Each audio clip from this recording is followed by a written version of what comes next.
Good evening, everyone. This is Charles Hoskinson from warm, sunny Colorado. Today, we're going to do something a little different from normal programming. This is a lecture on security, on information security. And the purpose of this lecture is going to be to teach a cryptocurrency user, doesn't really matter the particular one. You can be a Bitcoin user, an Ethereum user, EOS user, a Tezos user, or a Cardano user, how to secure your wallet recovery phrase. So let's talk a little bit about it. It's going to be quite a long lecture, and we're going to start from a first principles approach. And the goal here is to build layer after layer after layer of skills to get you up to a point where you can not only secure your wallet recovery phrase with a great degree of certainty, but you can do so with a great degree of ease and secure your digital life as a whole.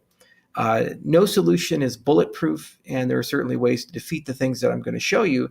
But overall, for the average user with the average skill set, I think what we're going to go through is going to dramatically enhance your personal security and give you a great degree of certainty that your cryptocurrency is safe and that your digital life is just a little bit safer. And I hope this is the first step in a long series of steps to help you build a better digital life and have a little bit more control over your personal privacy as well as your personal security. Okay, so let's go to the whiteboard. And let's try out my new Wacom tablet. So our goal is to secure the wallet recovery phrase. So the wallet recovery phrase is something that comes from the BIP39 Standard. So it's been around since about 2013. And basically you can have 12 to 24 keywords. And these keywords, and I'll show you what they look like right here with the BIP39 Standard. This is the original standard on the Bitcoin GitHub. It was proposed and created 2013, and Ian Coleman did a great application to actually generate these words. So these right here are kind of the backdoor into a cryptocurrency wallet. With these particular keys, you're able to restore pretty much any cryptocurrency wallet that runs in the HD format. So a lot of Bitcoin wallets use this, Cardano uses this, and many other cryptocurrency systems use this. So in essence, these are the single most important assets for you to secure, because regardless of how secure your passwords happen to be or your physical wallet happens to be, this is your backup. If you ever lose your wallet, this is the only way to restore it. And if you happen to have this compromised, then that's bad news for you. Somebody can steal all your money. So our goal in this lecture is to figure out how the heck are we going to secure that. But the problem is that we can't just start with this. We actually have to walk our way through a lot of foundational approaches. In particular, we have to start with level 1, and that is developing a security mindset. So a security mindset is something a lot of InfoSec authors like Bruce Schneier and others write about. But basically, it starts with this concept of an adversary. An adversary is someone who's trying to do something wrong to you. Okay? They can go after your files, they can steal your money, blackmail you, extort you, whatever it is. And an adversary always lives within a system. Okay, it could be a physical system, a political system, a digital system, a voting system, whatever it happens to be. There's an adversary, and they're connected to a system, and there's always this concept of value at risk. And there's this concept of capabilities or skill sets.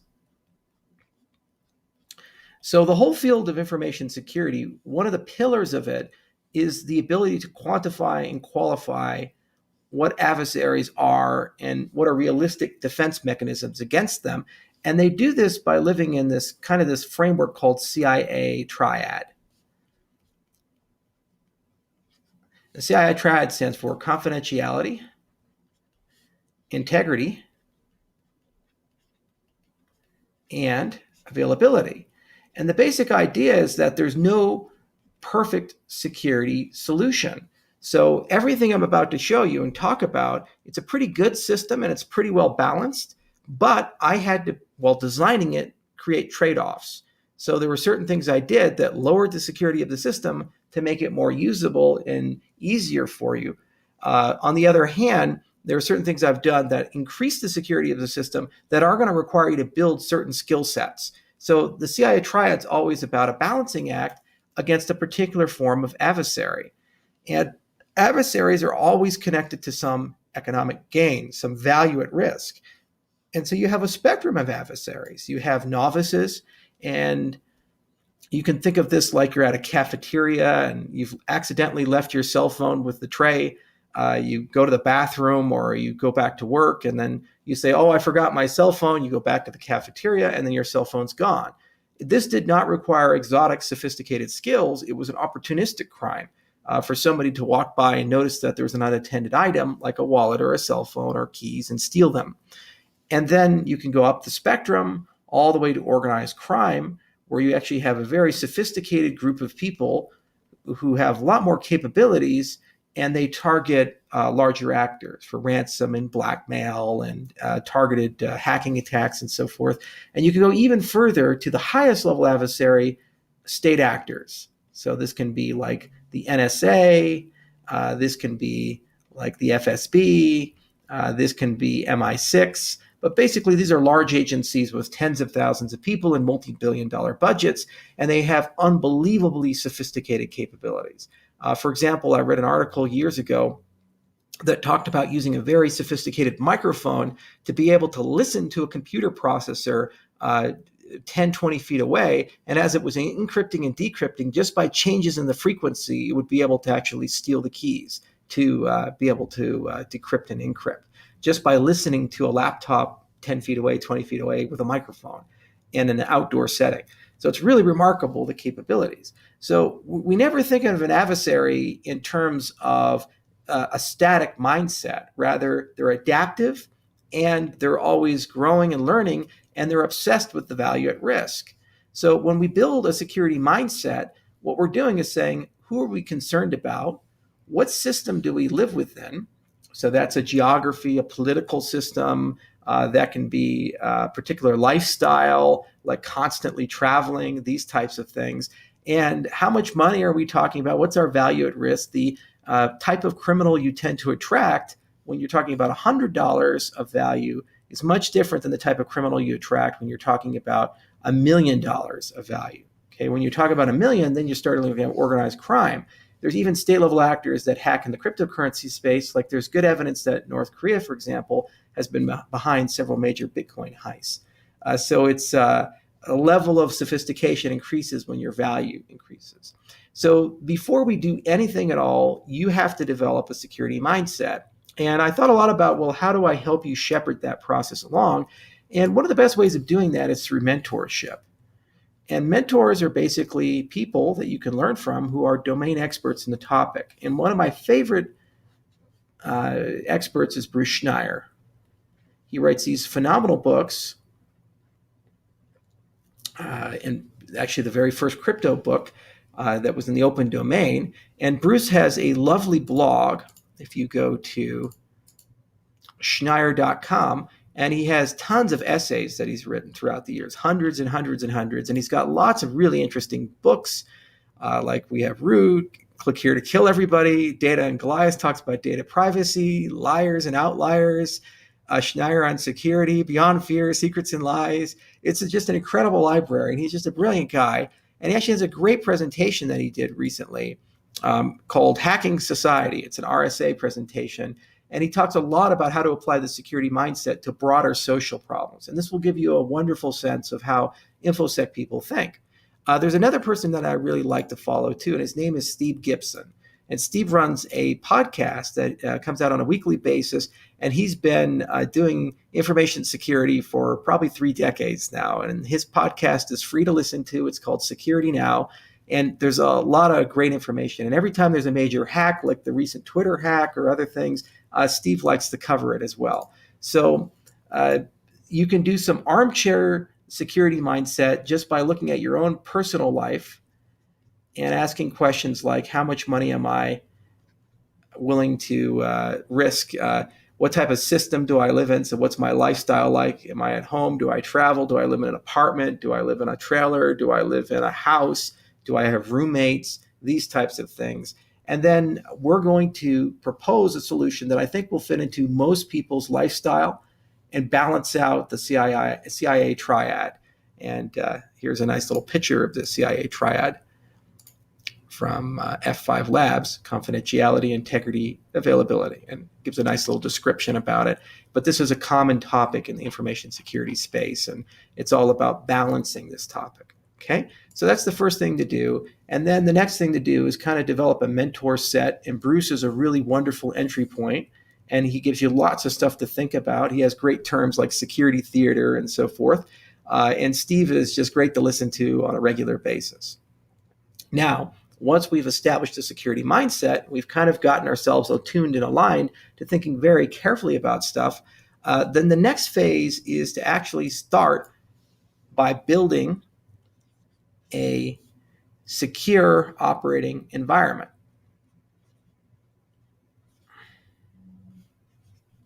You see, you don't just start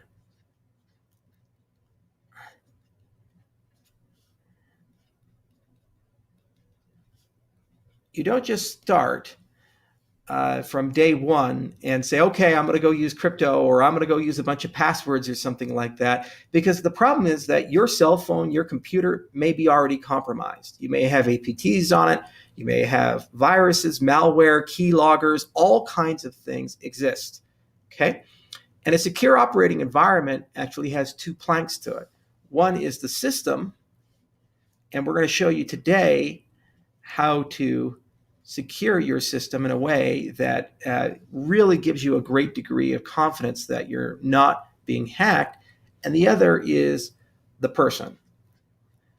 So there's an old adage in the InfoSec world, which is novices hack the computer, experts hack the people.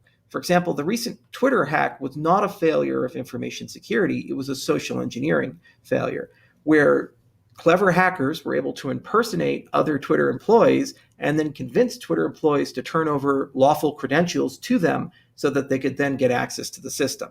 So when you talk about a secure operating environment within the context of a particular adversary, you have to think about that within the context of yourself, your personal skill sets and the skill sets you want to protect against, how much money you're trying to secure, and you have to develop a security mindset to harden yourself, to get away from giveaway scams and spoofing attacks and man-in-the-middle attacks and too good to be true and so forth. The more that you read and listen to Bruce and Steve, it'll really help you secure yourself in your own mind and not fall for scams or obvious problems. What I can do in this video is show you how to construct a secure system. And there are many ways to do this. In fact, I have a little hierarchy here that I brought together. And the hierarchy is right here. So this is from the YubiKey documentation, but it talks about preparation of an environment. And this is your general computer right here. So you're a Mac user, a Linux user, a Windows user. This is your daily use computer. So it's what you go and play around on the internet with and use Facebook with and all your normal everyday stuff, or your cell phone. And there's a level of escalation step by step by step by step by step, which allows you to get more secure. So you can run a virtual machine in your operating system, and that's a bit more secure than your daily system. You can dual boot and have a separate operating system from a different hard drive. That's a little bit more secure. You can use a live image and actually memory only boot into a fresh system. That's a little bit more secure. Then you can go to something like core boot, a security hardened system, or then you can even do use specialty computers, a specialty system for that. Now, which one should we choose? Again, this determines on the adversary. So when we talk about state-level actors, like if you go to the Department of Defense or the NSA or these people, they use air-gapped systems with no networking capabilities. And they also layer those systems with secure hardware and other devices and very sophisticated access control because they're trying to protect against other state-level actors. Odds are you're not. So I thought a lot about which one of these would be the easiest for you to maintain. And it turns out that number 4 is actually the one that seems to be the winner. And here's why. So you can go to Amazon and buy a flash drive for about $40. This is the one I'd highly recommend because Samsung just makes great memory modules. And their SLC and MLC and other things, just wonderful. And the storage that they use is very fast and reliable. And it's USB 3.1. It's very fast, large storage, and this literally just fits, it's very tiny, into one of your USB ports. And what we can do is turn this into a device you permanently leave in your computer, and at any time you can boot into that layer 4 security. You can boot into a live distribution that's memory only. And what this will do is it's kind of like a sandbox, an isolated sandbox, where you can do a lot of secure stuff. And you have a high degree of certainty that that sandbox doesn't have viruses and malware and other problems on it. Okay? It won't protect you from social engineering. You know, people are still going to try to impersonate your friends and your mother and other people and steal your information, but it certainly will protect you from digital intrusion. And it's very easy actually to create this sandbox. So how you do it, and actually this screencast, I'm going to show you a virtual machine to demonstrate the experience you'll have as we kind of work our way through the security hierarchy. So how you do it is you download an application like Rufus, and then you download a distribution of Linux. For example, Ubuntu is the one that we're going to be using. And I'll show you how to use Ubuntu to do all the key generation and the other things that we're going to do as we start building out your security life. And I have some helpful guides here on what to do. So basically, what you're going to do is create a bootable Linux USB drive. Rufus is the device to do that. So I'll go ahead and type Rufus. I've already downloaded it. This is what Rufus looks like. It's going to find a drive on your computer. So that little drive you buy, you plug it in, and then you'll go to the website like Ubuntu, download an ISO. And then what you can do is just find the ISO, and then you just click start.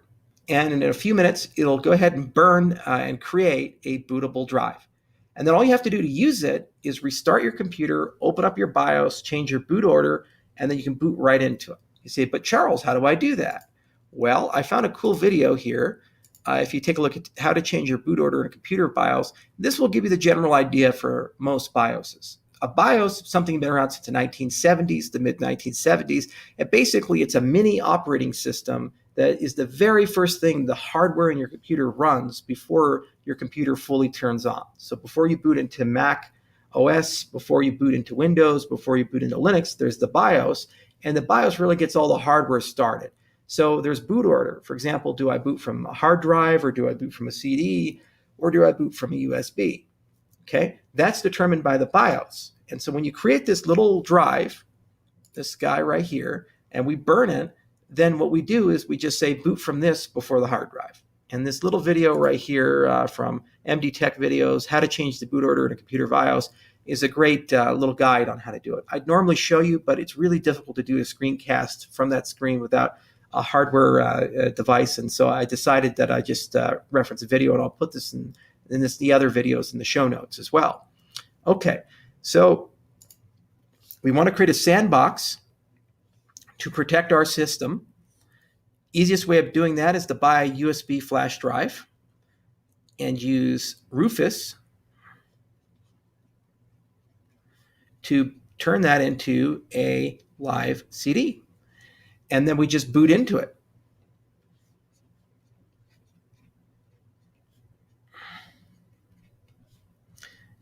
Okay, and so once we do that, this is what it looks like. So this is actually a copy of Ubuntu. I'm running in a virtual machine. So when you boot into it, you'll see a screen very similar to this screen if you're using the same version of Ubuntu. And what's so cool about this is kind of like a destructible sandbox. Basically, this is a workspace. Everything you save, everything you do here, the minute you restart your computer, you're done.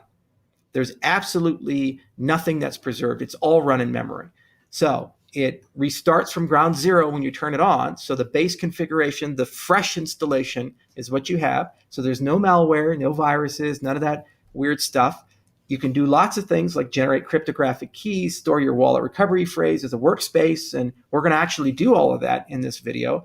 And then once you're done with all of it, you leave the enclave and everything disappears except for the things that you've decided to take with you on a secure drive.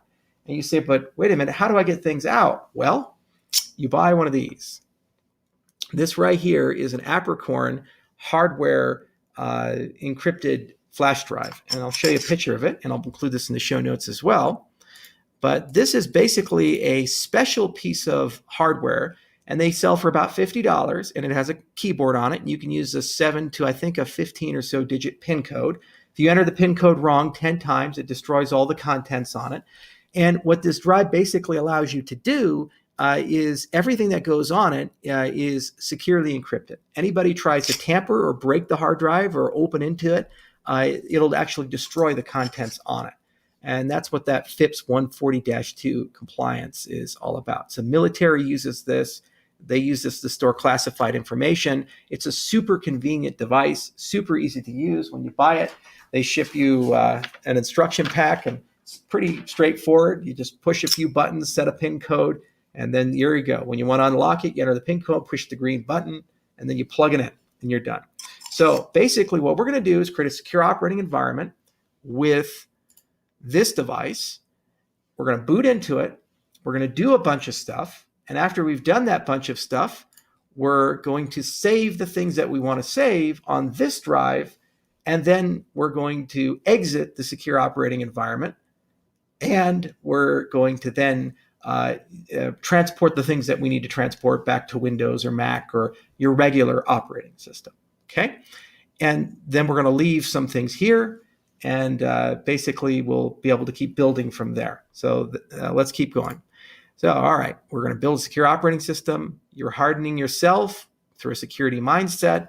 You'll notice there's a lot of cumulativeness and layering and transitivity and how you build a security system. And as for your system itself, we're going to build a sandbox. You're going to use a USB flash drive to boot into it. And then once you've booted into it, we're going to exit. We're going to do stuff.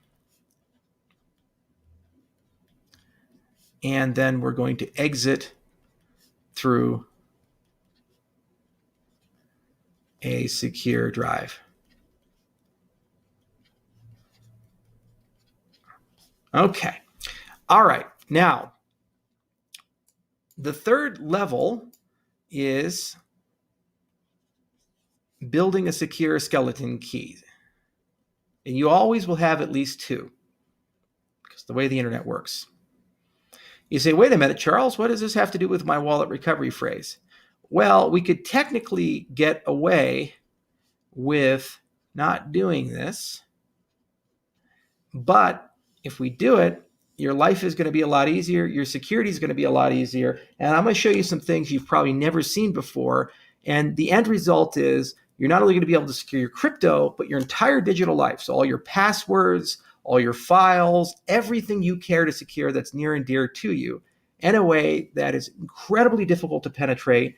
And you're only going to have to remember three things: 2 proper nouns,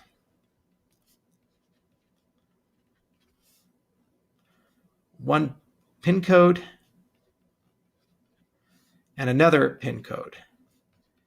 And you can pick your length, 8 digits at least, and at least 8 digits here. So 3 items of information. And I'll even show you something really cool. So this is something called the mnemonics number shape pegging method. So when you're actually trying to remember your code, you can actually associate it with pictures. And it turns out you can remember, people have used this technique to remember pi to 30,000 digits. So the number shape system is a common thing in memory challenges and mnemonics. And in the show notes, I'll include links to these things. So that's it. You're going to be able to secure your entire digital life at a level that you would expect an operator to secure. You're going to have your own personal sandbox where you can do lots of security stuff with. Oopsie. Okay, there we go. And you're going to build a nice secure skeleton key. And the only thing you're going to have to remember for it are these things. And this PIN code here is for your USB. So this device right here. And then the other one is going to be for your password manager. So what is a skeleton key? All right. In the early days of the internet, most of the older users, actually most internet users, they just simply used one password for everything. Okay, maybe McLovin44, whatever, your favorite movie. And so the minute that one website got compromised, all websites got compromised because they could just reuse the password again and again. Why? Because remembering 55 passwords or 100 passwords for all the different websites is super difficult. So people decided to create something called password managers. And they say, all right, well, password manager, let's have one password to access the password manager. And then the password manager will generate lots and lots and lots of keys, passwords for each website. So maybe you have one for Facebook and you have one for Google and all these other guys, et cetera, et cetera. And the advantage is that because a human being doesn't have to remember these passwords that the password manager generates, they can be super secure. So they could be very large and lots of digits and so forth. And so the science of password managers actually has grown tremendously, and they all embrace something called multi-factor authentication. This comes from the military world and the intelligence world, where they have classified information, and they generally follow the three somethings. Okay? Something you have, or something you know, excuse me. It's usually the first one. Something you have, and then something you are. So something you know, something you have, something you are. Okay, so generally something you know is a password, some secret that only you know. Something you have is usually a device. And then something you are, that's usually biometric. So that can be a fingerprint, an iris scan. There's even devices that scan the vasculature in your hand. And because the vasculature in your hand is a unique fingerprint. LG actually created a phone that does that. And this is called multi-factor authentication. So in the military, for example, the devices they use are called CAC cards. They stand for Common Access Cards. And they're very common when you're in a classified setting. And then, of course, you can have strong password standards. And then there's lots of biometric devices that have entered the consumer market. Fingerprint readers, face scanners like Windows Hello and Apple's face scanner and so forth. And this has allowed us to start using multi-factor authentication in consumer products instead of military products at a very low cost. And because these three things are very difficult for an adversary to replicate, as a consequence, your life gets more secure. So passwords and humans don't get along so well. This is one of the fundamental problems with security. The things that make it easy for you to remember, they tend to cause a lot of problems for secure passwords. And people use techniques like rainbow tables and other things, and they can defeat most common passwords. So the conundrum we have, our first major security challenge as we're building a secure skeleton key, so we're going to use a password manager for it. And I mentioned there's always two. Your email is also a skeleton key. Unfortunately, because most websites bind your recovery if you lose your password to your email address. So we're going to have to secure both, and we're going to do that with a password manager than your email. The problem is if you're left to your own devices to create your own password, probably is going to be very easy to break. So I thought long and hard in this lecture of how do I kind of make your life a little easy? And turns out there's actually a brilliant way to do this, and we're going to go through it right now. So the first security device that you're going to be using on a day-to-day basis is something like this. This is called a YubiKey. And this is like the Swiss Army knife of security. These are just amazing devices. They're very durable. They don't require a battery. They're easy to carry around. You can see they're made to be on keychains, for example. And this is something that you just carry with you like a companion. And I have one right here. Okay. Now, what's so cool about YubiKeys is that they can be programmed to do all kinds of really cool things. One-time pad authentication. They can have static passwords on them, and they can even carry cryptographic keys. They're called PGP keys. And we're actually going to do everything. We're going to do all of the above. And this one right here is designed to plug into a normal USB port, but they also sell them to plug into different devices. So this is a USB-C, and this is a Lightning connector, so you actually can plug it into your phone. And basically, the only interface it has is that it has a little electrostatic pad on it. So this is that pad right there. And then it also has these two contacts if you buy this model, so you hold it from both sides. When you touch it, there's two forms of touch, a tap and a long touch. A tap is just that, you tap it.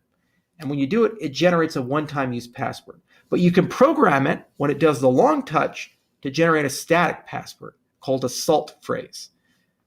And so we're going to use that plus something else to generate the most secure password you've ever seen in your life, and also the most memorable password you've ever seen. Okay? So this is our first cool hack. So we're going to take a YubiKey. So secure passwords. Move over here. All right. So we're going to take a YubiKey, and we're going to have what's called a salt password.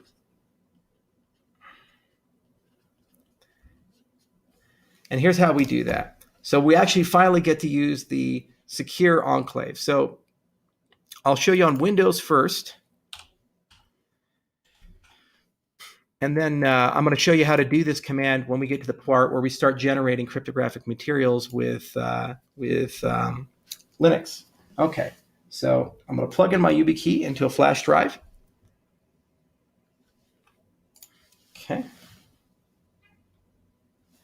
Let me restart the program. Sometimes it does that. Run its admin. Okay, there we go. All right, so this is the YubiKey. They're super reliable, easy to use. Sometimes it gets a little flaky when it's trying to decide which operating system to use. So if you're virtualizing Linux on Windows, you'll run into this problem. Average user, you won't. And basically, click on Applications and OTP, and it has this two options. Remember I said you just tap it, and it generates a one-time use code. And then when you do the long touch, it'll actually generate a secure password. So actually, I'll show you the one-time use code. So we'll create a nice little scratch pad to work with. And I'm just going to tap it. There you go. I'm going to tap it again. Again. So this part is specific to the YubiKey itself. And these parts are randomly generated. So every time I tap it, it generates that. And this is used for authentication. Okay. But here's what we can do. We can configure the long touch to have a static password, and we can generate something big and nasty. Okay, that looks good. Finish. Okay, and now that we have it, I can just long touch. So I just put my finger on it for a little while, like 3 seconds, then it generates something. I can do it again. And it generates something, and it's the same thing. So this is called a salt password. So you don't actually use this password as your final password, but rather what you do is you take a simpler password and you add it to your salt. And these two things together are going to allow you to create a very secure phrase. So remember I said up here, our requirements are that you're just going to have to remember 2 proper nouns and an 8-digit PIN code. Okay? Everybody can remember 2 proper nouns. You can always remember something like Denver, that's a city, and then, PIN code, I don't know, 111-82235. And then another proper noun, maybe it's a name, James. Okay. So that's it. So when you use this for your password, what you do is you basically just tap your YubiKey. It'll generate the salt, and then you append to the end of it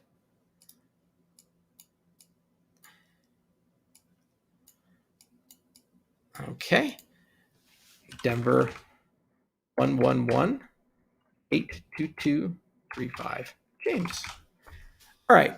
Very easy to remember Denver, very easy to remember James, and very easy to remember the PIN code, especially if you use the techniques here with the number shape system. It's super easy to remember once you do that. You'll probably never forget it your entire life. This by itself is a decent password. It's not super secure, but it's not super bad. But combined with the salt, this whole thing is now your master password.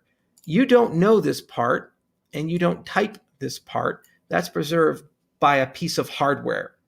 So even if you wanted to replicate the master password, you can't do it. But because you have the device to remember that for you, it's always there when you need it. And then you have this phrase right here that you remember. So if you ever lose the device, you actually haven't lost your master password. You've just lost the salt. And what we're going to do is back up this whole thing in a bit. So we'll get to the lecture where we talk about how to securely back it up in case you lose the device, so you can rotate and get things where they need to go. Okay, so that's how you create a super secure master password. You have a salt part, and then you have something super easy to remember. And my recommendation is 2 proper nouns, 1 proper noun, 1 proper noun. So a city, a name, and then your PIN code at least 8 digits. Easy peasy, right? And that's your user part of the password, your salt part, and then together, this is your master password as one unit. Okay? That's the first level of access into your skeleton key. But then there's the question of, well, what type of skeleton key should I pick? What service should I use? And I looked at all the different services, and I think the easiest one to use is LastPass. And let's take a look at it right now. LastPass is awesome because you can use it for free, and there's a premium subscription. For the purposes of this video, free is fine, and premium is $3 a month, so it's not really that expensive. And LastPass works with your cell phone, so it works with Linux devices like Android cell phones, it works with iOS devices, and it works with laptops and PCs. And it works right in the browser. So let's take a look at LastPass. So I have LastPass right here, and here's the LastPass website. Let's go there. Okay, so here's LastPass. As I said, it's $3 a month. Otherwise, you can just get it for free. And when you create an account, you can install a Chrome extension or a Firefox extension, and you get this little thing that lives with you. And basically, it can generate those nice, secure master passwords of any length, up to 99 characters if you want. It's pretty freaking crazy. It's amazing to see that, but that's great. And here is the vault. So when you create a LastPass account, it creates a vault. And then this vault can store your passwords, notes, addresses, bank account information, credit card information, and auto-enter all these things as you're using the internet. And you secure this with that master password, but then LastPass will also allow you to have multi-factor authentication. And you have all these different options. My recommendation is to use the Microsoft Authenticator if you're a Windows user, otherwise the Google Authenticator, alongside the YubiKey salt password and your user password. Those two things together are super secure. You need a cell phone to access. You need the YubiKey to access. That's 2 devices to get into your vault, but you generally will have all of them with you at any period of time. And then what's nice about LastPass is it also gives you the ability to have backup codes. So the grid is a printable spreadsheet as a multi-factor authentication. And you can even have trusted devices. So your cell phone actually turns out to have a unique hardware fingerprint, and you can white label that and say, even if somebody has a different phone, if they get my master password and my other credentials and try to log in, they can't from a mobile device. Okay, so there's a lot of great security features, and LastPass has a lot of wonderful things on their website, on their YouTube page, explaining how to use their proper product. There are 11 videos on the LastPass 101. It'll take you 30 minutes to an hour to get through. Super easy to get through. They have some videos on multi-factor authentication, and it's very easy to set all these things up. So this is your secure skeleton key. As I mentioned, you always have 2. Your email account, because of the way the internet works, is also going to be a skeleton key. So you create your LastPass first, redo all your accounts, get everything set up with a nice, secure, long password, and then you secure your email, get that really hardened down, and use multi-factor authentication. Use an authenticator app for your two-factor authentication, and then use the SALT password plus the human memorable phrase. And so far, what's your burden? You can plug this into your phone, tap a button, and then put a PIN code in to enable LastPass. And that's actually on phone. They also allow biometric, so you can use your fingerprint whenever you want to log into something. You don't actually need to type anything. So it's very user-friendly. And this browser extension will automatically fill in passwords for you. So not a lot of copy pasting you have to do. So from an availability and accessibility viewpoint, your daily workflow hasn't changed much. But all of a sudden, you now have two-factor authentication through all of the websites that support it. Your LinkedIn, your cell phone, your Facebook page, your Twitter feed, all these things, and long passwords, like randomly generated, like 40 digits long. So that's a super secure setup, and your whole digital life has now been completely rebuilt, okay? And we started this where? In the secure operating system. So when you boot into this operating system, this is where you're going to set up your LastPass account. This is where you're going to rotate all your passwords and do all those things. It'll probably take you an hour or two to get through all of it and get everything loaded into there. But remember, no one's eavesdropping. No one's here. There's no malware, no keyloggers, no viruses. So you can be very secure in the way that you rotate everything. And now you're starting to get into a great setup. Okay. So that's the next step, is choose a password management service. LastPass, I think, is just an awesome, nice thing. And they have tons of wonderful videos in French and Dutch, Deutsch. I mean, that's German, and they even have a Dutch one, and Spanish. So you pick your languages, easy to use, very nice to have. Okay. Once you have a secure skeleton key, then, and you've learned how to do this salted password, and we're actually going to set this up on the command line, and you have the user password all set up and these things. The next step is to set up secure storage. And we actually need a skill set for this. We have to learn about encryption.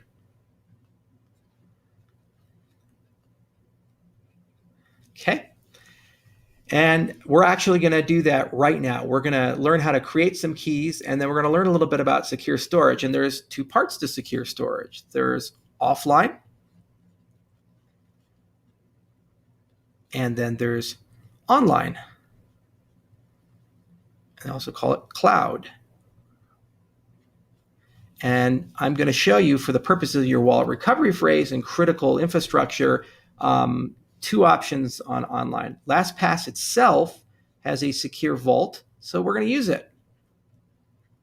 And then we're also going to use, and all you security experts out there are going to get terrified when I mention this, your email, but then after I show you how we're going to do it, you'll calm down a little bit.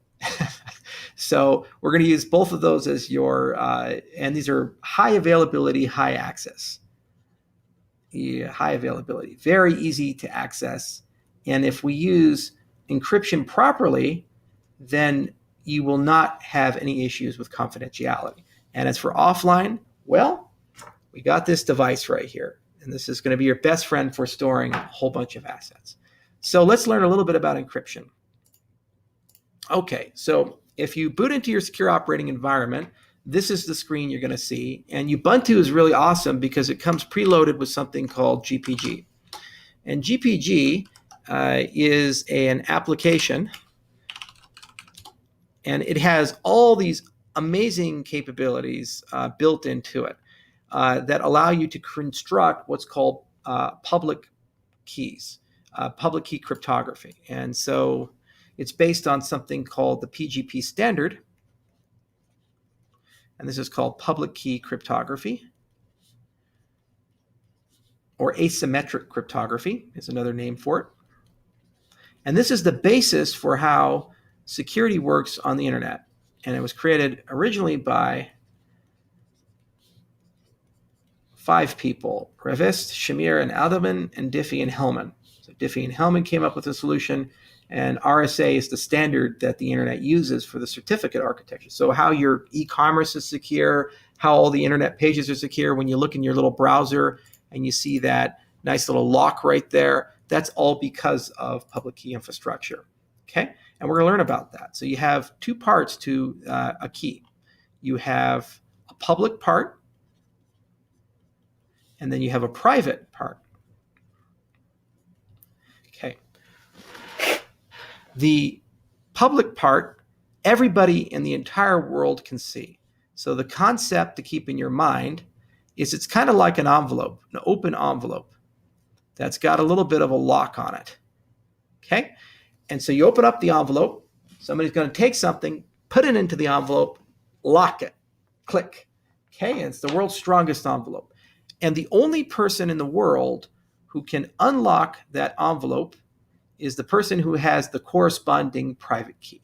So everybody can see the public key, but the only person in the world that can see the private key is you. The only person who has access to that key is you. And PGP is a standard that's so well thought out, and I'll show you the standard in a second, that it also has this concept of shielding. So as an added layer of security, PGP keys are never stored with the private key unencrypted. It's actually shielded, meaning you need a password to be able to use them. Notice how everything's layered.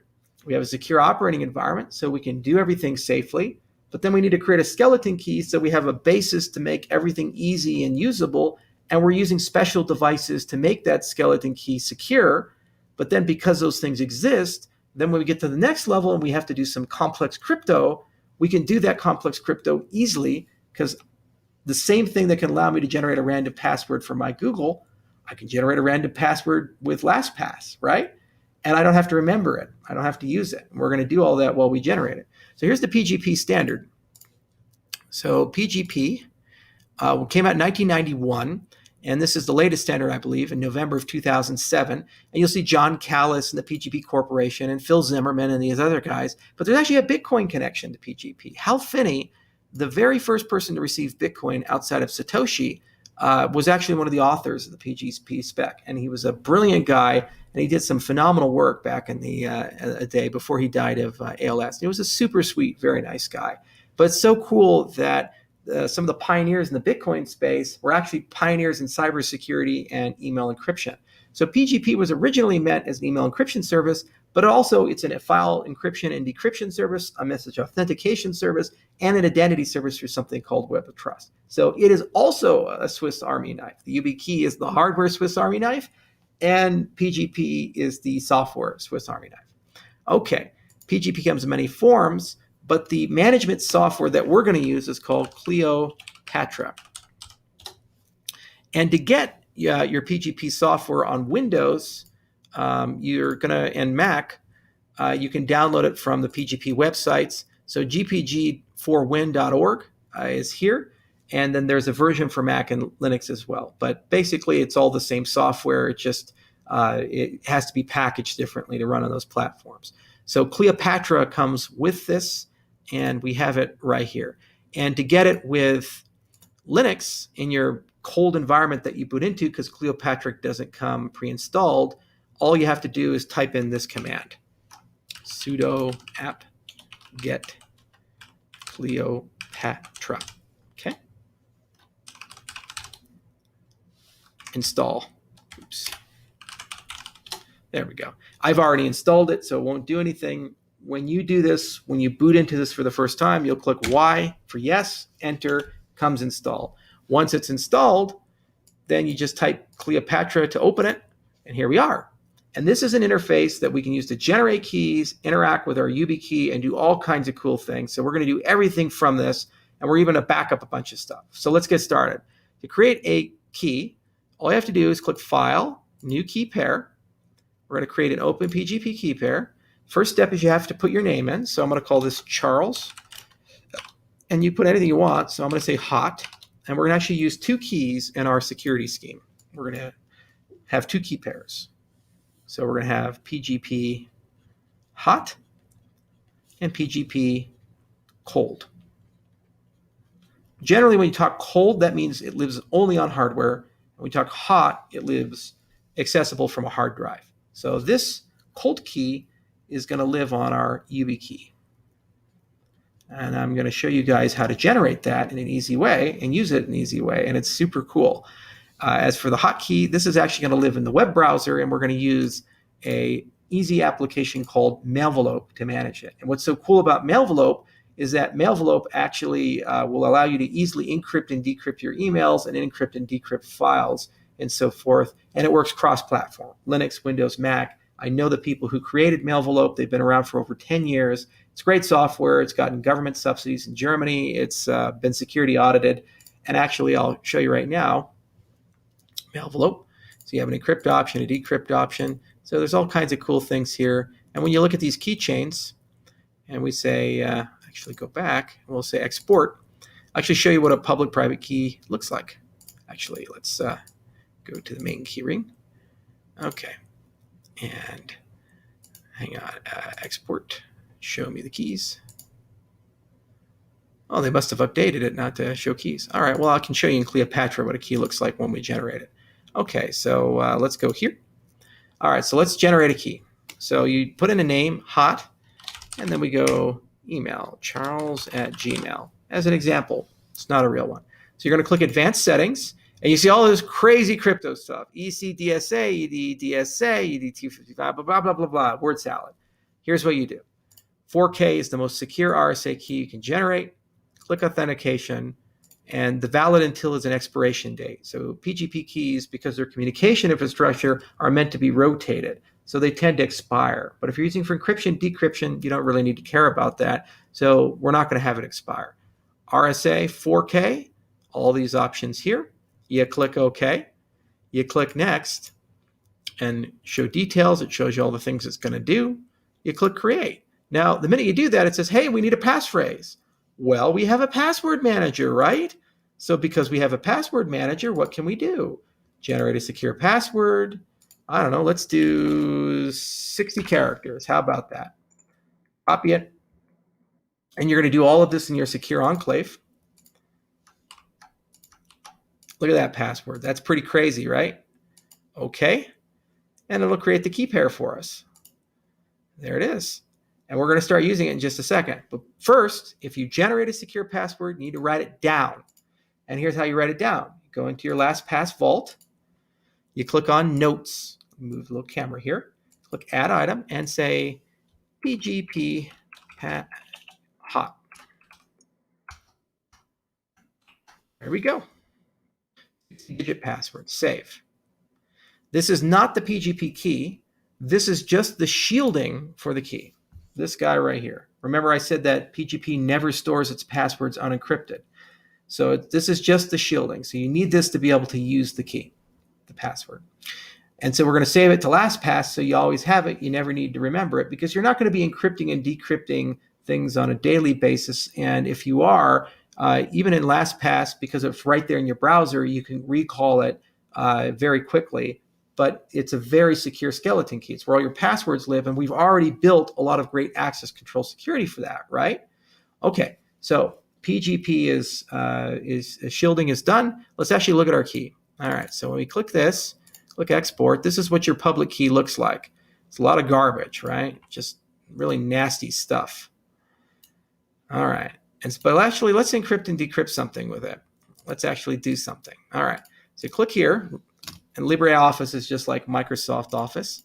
But what's cool is you can create PDFs with it. I think you can with Microsoft Office as well. So this is a test. Okay. Now we'll click File and Export as a PDF. And we'll say Test. Why PDF? Because that's a very well understood format and it's easy to work with. All right. So let's see here. It would be in Documents. There we go. And we'll move this to the desktop so we can work with it easily. Okay, select. All right, so with Cleopatra open, it now has this key. It has the public key and the private key living in the application. The private key is shielded. We're going to go ahead and sign and encrypt. So we're going to pick a file, and we put test on the desktop, that little PDF right there. And we're going to remove the sign, and we're just going to encrypt it for ourselves. So we click right here and say encrypt for others, Charles, this key right here. Okay, encrypt.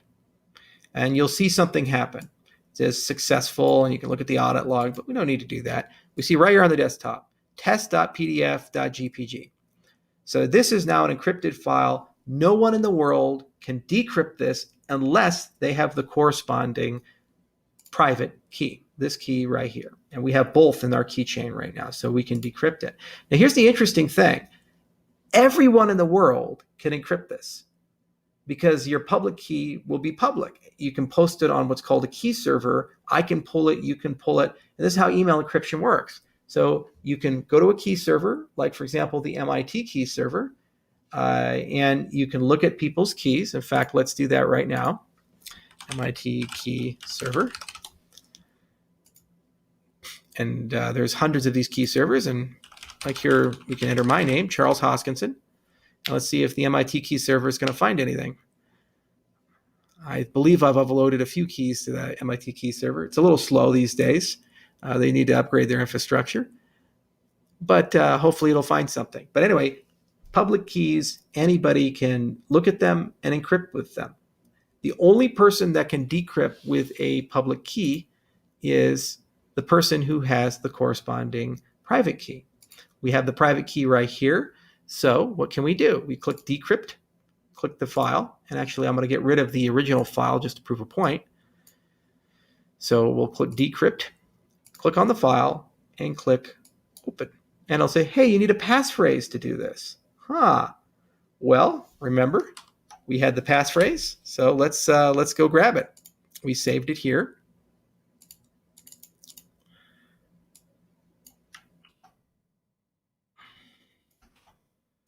Okay, decrypted.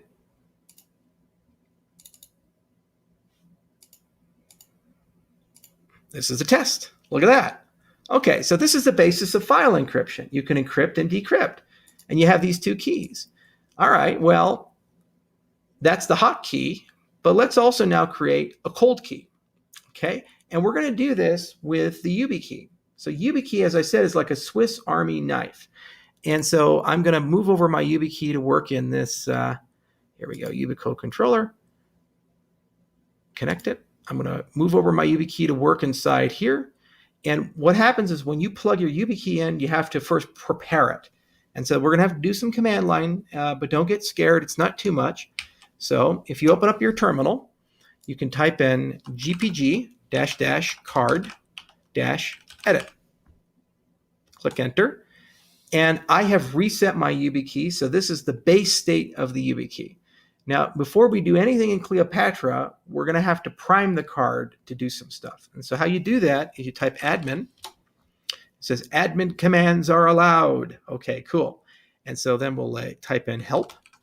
And in Linux, help is a common command that you use over and over again. And you can see all the different things we can do. But the first thing we have to do is set a PIN code.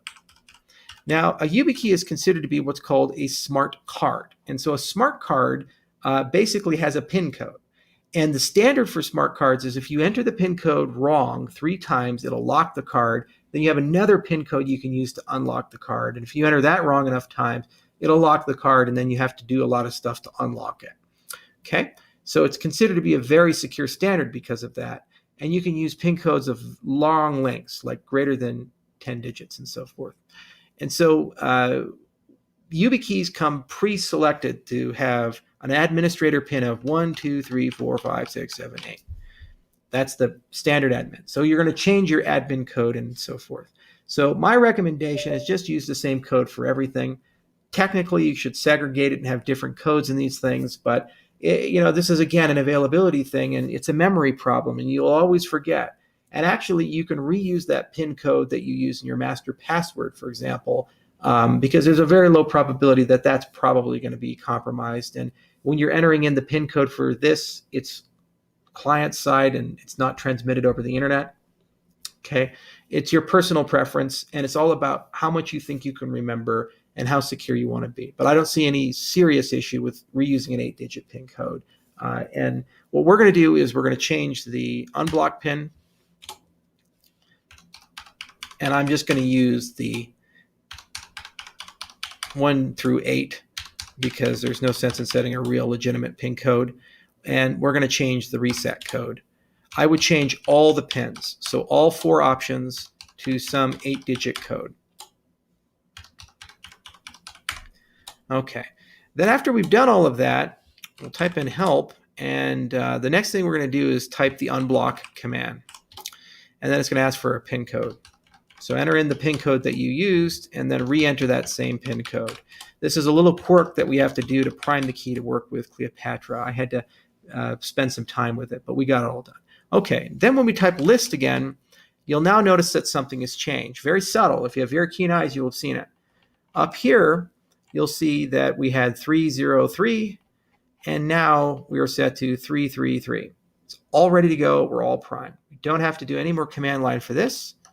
So we're now going to go back to Cleopatra. Now, Cleopatra has a built-in tool to work with smart cards and generate keys for smart cards. So click on Tools, click on Manage Smart Cards, and we're going to say Generate New Keys. Okay. So I'm going to go ahead and generate a small one, primarily because it takes a long time, about 5 to 10 minutes to generate a 4K key on your YubiKey. You should generate a 4K key, but for the purpose of this video, I'm just going to generate a small one, a 1K key. And I'll type in my name, Charles Cold, charles@gmail.com. Okay.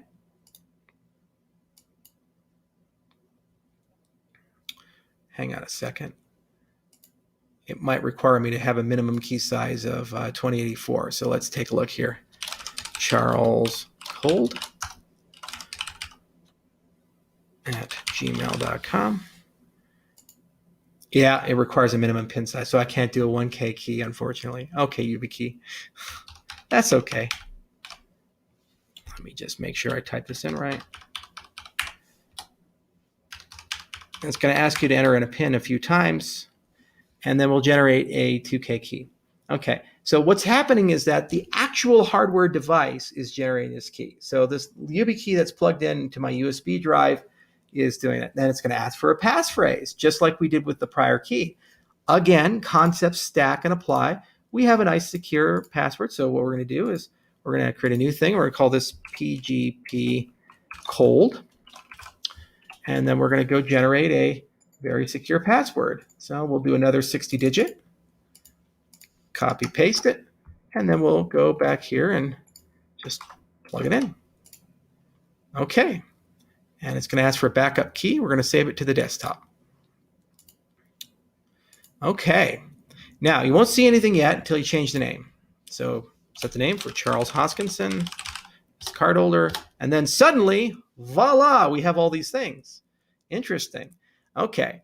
Now, what we're going to do is we're actually going to encrypt and decrypt using the hot key, the cold key. So I'm going to close Cleopatra. And we're just going to get rid of this encrypted file. And yeah, I'll just shut her down. All right, and we're going to boot her back up because I want to make sure that we see the PIN code. Okay, so here's Cleopatra. And now we have a hot key and a cold key. All right, so we're going to click Sign Encrypt. And we're going to grab that test file right off the desktop. And we're going to say encrypt it for Charles Cold. Encrypt. And it'll say successful. Huzzah. All right. Remember, anybody in the world, because they can look at the public key, can do that if they have the public key. So now we're going to try to decrypt that file. And something's going to be a little different when we try to decrypt it. Okay. So another quirk of the virtual machine, I have to unplug and plug the YubiKey in. And this is going to be your experience when you guys do it. So let me plug it back in. And then I'll transfer it here. Move devices, YubiKey. Disconnect. Move devices, YubiKey. Oops. Move devices, YubiKey. Connect. All right, there we go. Okay, so when we go to decrypt it, it's going to do something a little different than it did with the other one.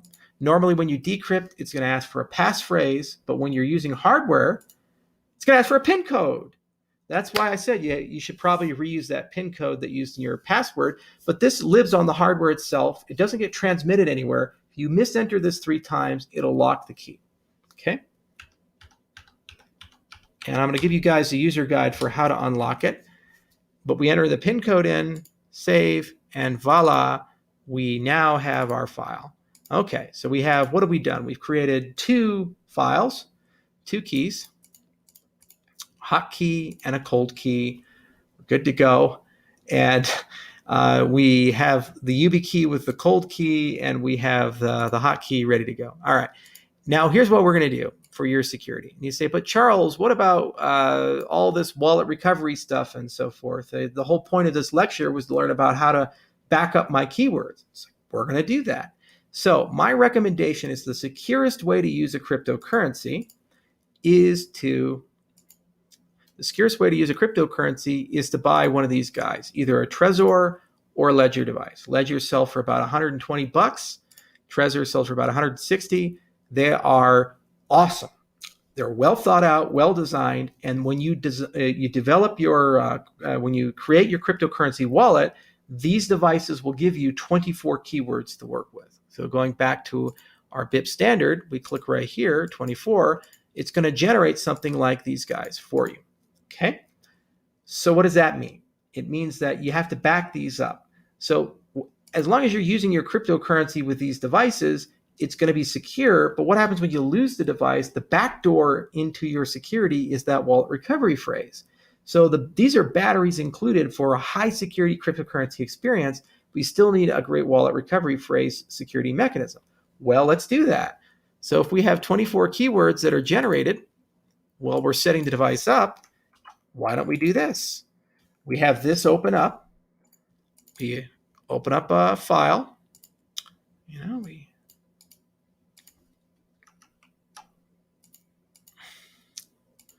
And we just save it to the file.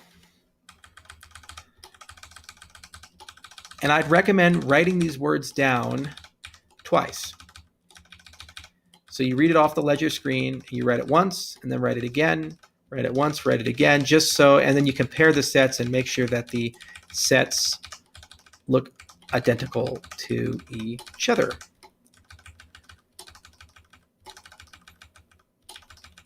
Okay, I don't like that. Everything needs to be lined up. Okay, so you type it once and then you go type it again. All right, so once you have this, you can save and you can export it as a PDF and call this export keys.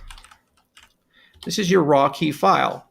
We generated this key file in a secure operating environment. No keyloggers, no malware, none of that. So use your Ledger device to create a wallet. It's going to create keywords. You write these keywords down only in the secure enclave. Okay? And lo and behold, we now have our keys. Documents. We're going to move this to the desktop. Move to desktop so we can play with it. Okay, so we have our keys right here. And what do we want to do? We want to back them up. So here's what we do. We encrypt them cold, hot. So click the file, click encrypt keys. And first we use our cold key. Encrypt. Then we're going to go ahead and use our hot key, cold, hot. Encrypt for others, sign, Okay, there you go. Okay, cold, hot. And guess what? We have just double encrypted with 2 different keys our PGP key. Double encrypted. So you need both the hot key and the cold key to decrypt it. The cold key lives on your YubiKey. The hot key lives in your browser and also in your GPG. Everything's good there. Great, easy peasy, right?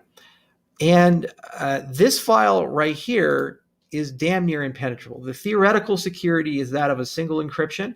However, the applied security is damn near impossible to break. You have 2 PGP keys, 2 password shield elements. They have to compromise your PGP keys, so they have to get a hardware PGP key, they have to get a software PGP key, compromise your LastPass account, and they have to get your passwords to de-shield these things. That's not going to happen for a normal attacker with a normal lifestyle and a decent security mindset. This is an insanely secure way of storing your file. And it's super easy to do. You just wrote down the keywords here, you double encrypted it, cold, hot, it's ready to go. And here's what we're going to do. We're going to leave the enclave now, and then we're going to play around with decrypting in Windows and see if it works. So hold on to your butts, let's find out. So you take that secure flash drive you have right here, you unlock it, plug it in. We're going to save the files to it, and then we're going to port those files over, the ones that are relevant, to Windows. And then we're going to relock everything, and then we should have a very secure mechanism. And the final stage will be storing this in LastPass and emailing it to ourselves. And we're done. We have secured our wallet recovery phrase. So let's go back to our whiteboard. We have generated a hot and cold key, and we've learned how to use our YubiKey. Okay, and we have now double encrypted the wallet recovery phrase.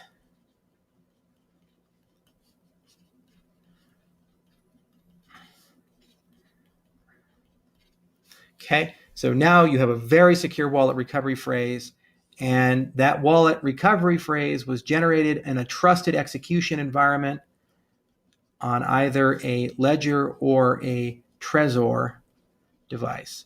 Either or, great. Cardano supports both. Most modern cryptocurrencies do. These are essential tools. And if you're summing up the money to spend to actually implement this, about $50 to $70 for the YubiKey, about $40 for the flash drive, about 100 and some change for the Ledger, give or take. You're a little over $200 for a complete end-to-end security solution. And then if you want to buy this drive, it's $50. I'd highly recommend it because it gives you the offline backup. It's a good way of moving files around. But anyway, it's just a smart thing to do. Okay, so we open this up, and I plugged in my flash drive, and so I'm going to go ahead and activate it. And now it's inside my Linux. It's as if I plugged it into the USB port, and I'm going to now export some stuff to it. Okay, so we're going to export secret keys, and we're going to export it to, oh, actually, I think it didn't see the Corsair. It should say secure. 1 second. Removable devices, Corsair Voyager GTX. Okay, we'll disconnect and reconnect. There we go. And then we're going to reconnect it just to be sure that it's there, because it will bring up a folder usually when it connects.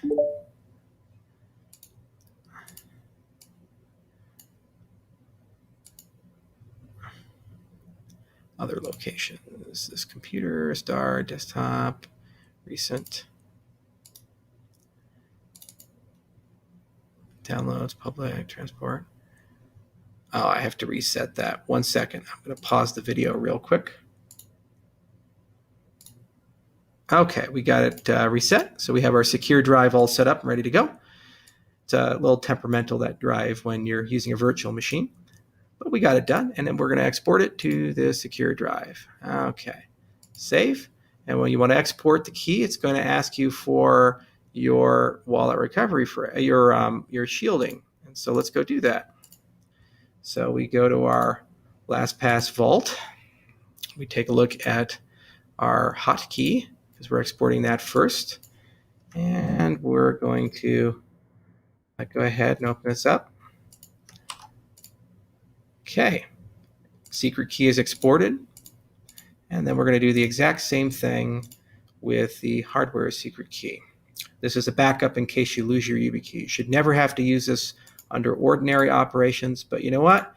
People leave their stuff in places all the time. And unfortunately, that is what it is. And that's why we do these things. Remember, there's no mistakes. There's just happy little accidents. Okay. Okay, save. Okay, and then we're also, for the cold key, going to export the public key, and I'll show you guys why in just a second. Okay, and we're going to call this public cold. Okay, and then we're going to take that double encrypted file. We're going to move to secure drive. Why are you not letting me save you there? Okay, secure drive. Copy, rename, move to trash, open, show in files. There we go. So we have our key file there. All right, so we are now ready to leave the secure enclave. So let's go ahead and do that. So the advantage I have is that I can just leave at a click of a button. So we're going to disconnect the drive. And now it's actually seeing it in Windows. And then we're also going to disconnect the YubiKey. And the YubiKey is actually going to be seen in Windows as well. Okay. And now we're in Windows. And here's what we're going to do. We have this file open. So we're going to drag that encrypted file. Oh, it didn't drag over the GPG file. Meh. All right, well, hang on a second. We'll go back here. Didn't like doing that, did it? Okay, so player, removable devices. We're going to open up our Voyager. Okay. And just maybe, where's my secure drive? Come on now. Didn't like porting it over. Where's our Voyager?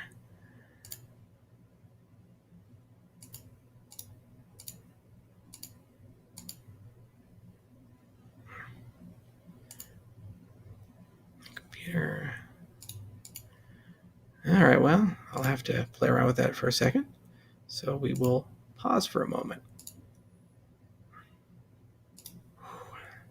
Okay, so we got that all set up, and what we're going to do is we're going to drag the keys over here. Okay, so this is a backup of our keys, and it's encrypted up the yin yang. And so what I'm going to do is I'm going to open up Cleopatra in Windows, and I'm going to import two keys. I'm going to import first, go into the drive right here, the secure drive. I'm going to import the public key, certify. Okay, and then I'm going to import the other key, the full key. So this is the,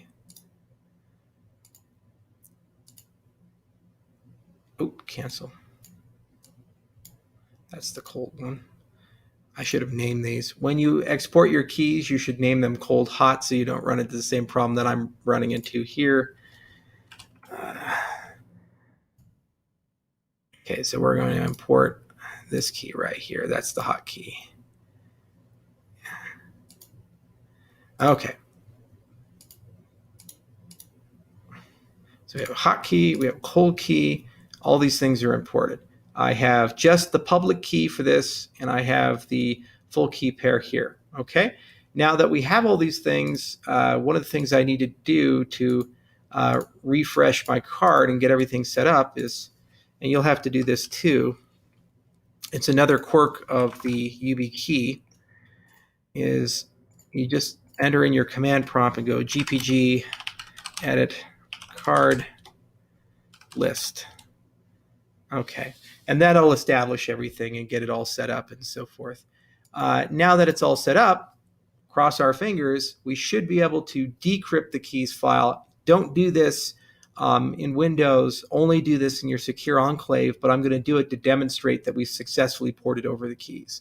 Okay, so we're going to decrypt desktop keys, and it's asking for those passphrases again, right? So we go back, and while it's decrypting, it goes in the opposite direction, hot, cold. So it's like an onion. The inner shell is cold, the outer shell is hot. Then you have to take the outer shell off and then the inner shell. So hot, cold. So first thing we'll need is the hotkey. Okay. And then it'll produce a single GPG file. This is a double GPG, and this is a single one, GPG. All right, so we're going to decrypt this file. This is the hardware encryption. So it's going to ask, instead of a passphrase, it's going to ask for the PIN code. We've done everything right. Hala! All right.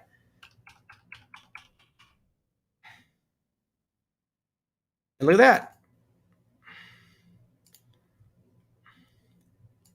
How about that? That's pretty cool.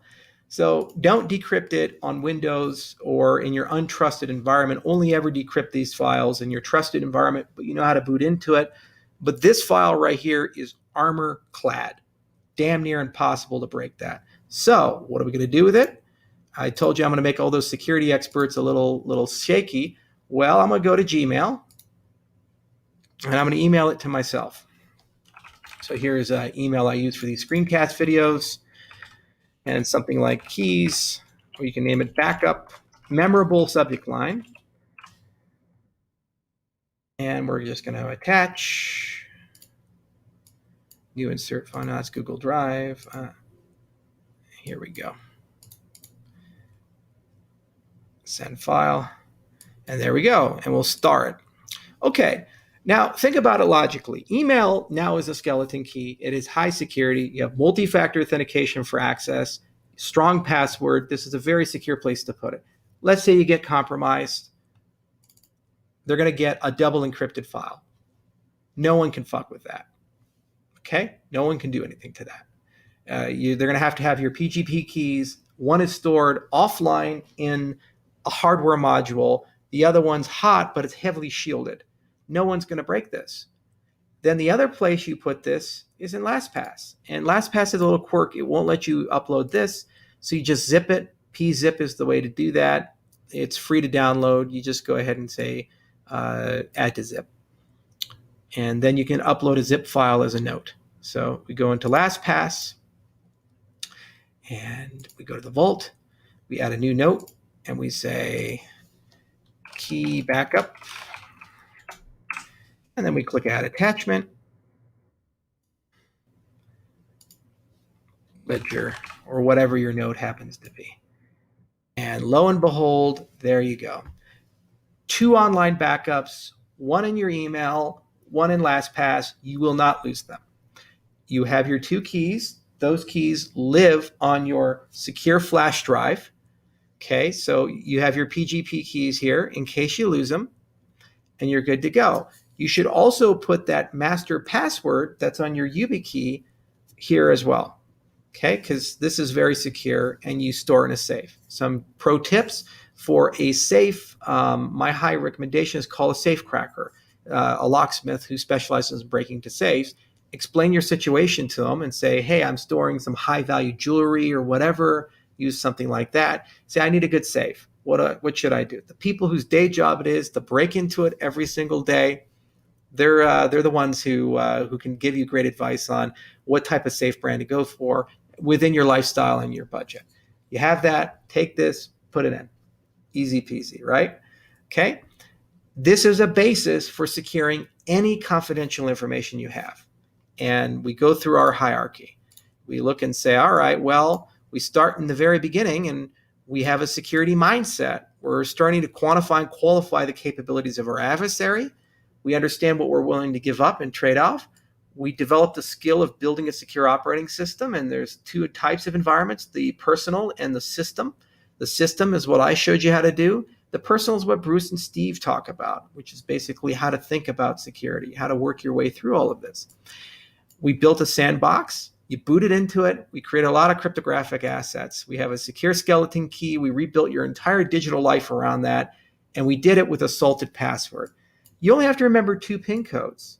You have to remember the PIN code for your USB device, this guy right here, and you have to remember your PIN code for your master password, which you also reuse for your YubiKey. And you use this to construct a super secure password that's really easy to remember. And I give you guys a great technique to visualize and remember this, the number shape system. Okay. Then once you've done all of this, I showed you how to use PGP, and now you know how to double encrypt. So you can encrypt with hardware, encrypt with software, and you have a backup of everything here. So if you lose your YubiKey, the device you don't travel with, you have a backup. It's a pain in the ass. You just rotate everything. Okay, you decrypt everything. You import it from here, and you can decrypt it in the tool Cleopatra without having to use the YubiKey. That's okay, and everything's ready to go. Then once we've set all this up, you have your double wallet. You can basically secure your wallet recovery phrase. You're using a ledger and a Trezor for your day-to-day cryptocurrency operations. And if you ever need to recover your wallet recovery phrase, well, you have 2 copies of it. You have one that's sitting in your LastPass account along with all the other things that are important to you. And for easy availability and accessibility, you also have a wallet back. You have a backup in your email account. Who's going to break into that? And even if they do, what are the consequences? Not much. Okay. So this is how you build a security solution. I could have just started and saying, encrypt this twice, but would that have been useful to you? No, because the attacker would be able to compromise your operating system. The attacker would be able to break into your social accounts. They'd be able to break into, because probably that's not built on good foundations. Then when we look at where to go from here, you can just keep building. What I've showed you is just the beginning. These are a set of tools that you can use comfortably to help navigate the InfoSec world. But if you want to continue growing and learning, there's some great books you guys can buy. The Bible of information security is Ross Anderson's book, Security Engineering. It's 3rd edition now. It's coming out in December. The last edition is really good too. Ross is from Cambridge, and he's a legendary InfoSec guy, and he just knows everything there is to know about InfoSec. He's a great resource. This is the Bible of a CISSP program. And it's over 1,000 pages long. So you can spend endless amount of time thinking about all these things. Then the other thing is Introduction to Modern Cryptography. And this is from John Katz, who's a contemporary of our chief scientist, and Yehuda Lindell, who's also a prominent cryptographer. And this is the Bible of cryptography. So this explains how RSA works, symmetric crypto works, hash codes work, all that stuff. Okay. And if you want a class, there's actually a series of courses on Coursera, which are free to take. And this is the cybersecurity specialization, and covers everything from usable security, software security, cryptography, hardware security. And there's a beautiful capstone project. It takes about a year to get through it if you want to do it. But actually taking this, you'll know everything you need to know to be a cybersecurity, starting in the cybersecurity world, be really confident. But this alone is not enough. You really have to develop a lifestyle, a security mindset lifestyle. You start with great mentors, you walk your way through, and you just think about life a little bit differently. I remember a story Bruce Schneier once told where somebody told him about this special fluid, and you put it over it and it creates a unique ownership, and say, okay, anything that's covered here, you can prove that you own it. He said, okay, I'll just pour it over all your stuff and call the police and say you've stolen from me, right? The basic idea is that systems are only as good as the way they're designed, and there's all kinds of hacks that create unintended things. Security mindset is the ability to think in systems and try to understand what happens when things go wrong and look at the totality of everything. I had to spend a long time really thinking about different ways of doing things because I wanted to develop a system that was usable. You guys, by utilizing what I've told you, will have a very comfortable day-to-day experience. You use your fingerprint on your phone to access your applications. Everything's pretty easy. Every now and then, you have to have a hardware device, plug it into your phone or to your computer, and push a button, type some password in. You only remember that plus one other password for the rest of your life. And you rotate them maybe once every 1 or 2 years. And you're super secure. That is hard to achieve. It really is. And it takes a lot of careful thought. You have to spend money for it, more than $200. It's not super expensive, but it's not free. But a little bit of expense, a little bit of skill set gets you a long way. Now, in the world of secure operating systems, there's a lot of options. So I showed you Ubuntu. You can go crazy with it. For example, there's Qubes OS. Qubes is used by many security professionals, including people who work for me.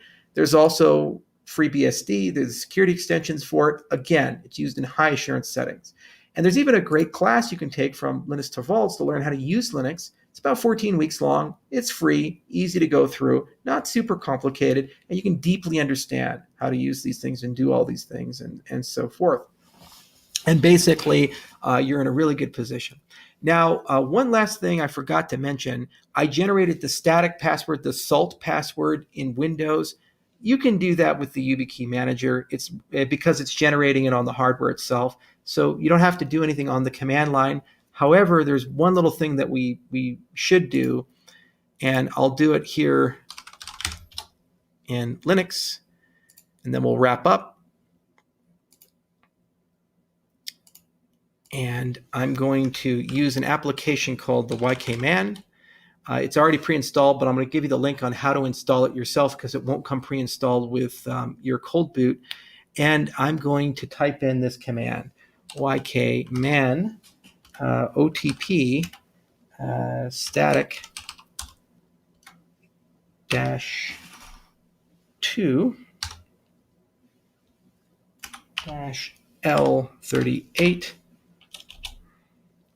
And it's really unfortunate that we have to do this. Hang on a second, -L38, and no, enter, no, enter, TP-2 -L38, no enter, and then 2. Okay, oops, I must have, there we go. Enter static password. I have to enter the password to replace it. Okay, you won't have to do that. This will generate a static password. The problem with the one-time password is when you push it, it's going to auto-enter and then click enter, so it'll try to submit it. You have to generate it from the command line with no enter. So you just type this one command here. Unfortunately, it has a weird static password, so here's what I'm going to do to get around this. Yeah. Okay. And so now when we type it, it'll go do that. Okay, so that's a little side thing. You don't necessarily have to do this, but there's a usability issue. If you don't want to do this, then here's how you get around it. You can generate it in Windows with the YubiKey Manager, this guy right here. Applications. It won't show my key because I have to move it over. But you can use this guy to generate the key. And instead of doing the SALT password plus user password, you can do the user password and then the SALT. So you type in your part and then you push the button and it'll auto enter for you. Okay. If you want to remove the auto enter, there's no way to do that with the GUI application. You can't do it with the manager. You actually have to type it in on the command line. And that's the command right there to enter everything in. Okay. Options, static, and so forth. So anyway, easy peasy, long lecture, lot to learn, lot to do, and I hope this was helpful for you guys. I shot it a few times and I never quite was happy with it, and I'll probably wake up tomorrow morning and not be super happy with it. But overall, I enjoyed putting it all together, and I hope this helps you in your security journey. It's an endless river. There's great mentors along the way, like Steve Gibson and Bruce Schneier and so forth. And you've already, just by watching this, gained a lot of skills. You learned about secure operating systems. You learned that you can learn as much as you want about Linux. You learned how to generate cryptographic keys. You learned that it's super easy to back them up. You just type them into your keyboard. You encrypt it twice, and now we have great backups for it. And you'll never lose them. You'll never lose access to them. And you have a lot of accessibility. And also, more importantly, learned how to reconstruct your life with a much more secure foundation, security foundation, which will help you along the way. There are many tools beyond this. You can learn about VPNs and SSH and all this stuff, and you can go pretty crazy with privacy and security. And what happens is that some people really love this stuff once they start playing around with it. So they just start reading and reading and reading, and the rabbit hole will go as deep as possible. And the reality is there's tons of videos on YouTube. There's tons of resources. And if you read Ross's book and really take it seriously, you'll have a great security mindset at the end of all of it. So I wish you all the greatest of luck and have a lot of fun with your cryptocurrencies, whether you're a Bitcoin user or a Cardano user. It means a lot to me that your life is secure and your stuff is secure. And it means a lot to me that you're in control of that and that you've started the road to taking accountability and control over your privacy, your money, and your freedom. So until next time, y'all have a nice day and enjoy life.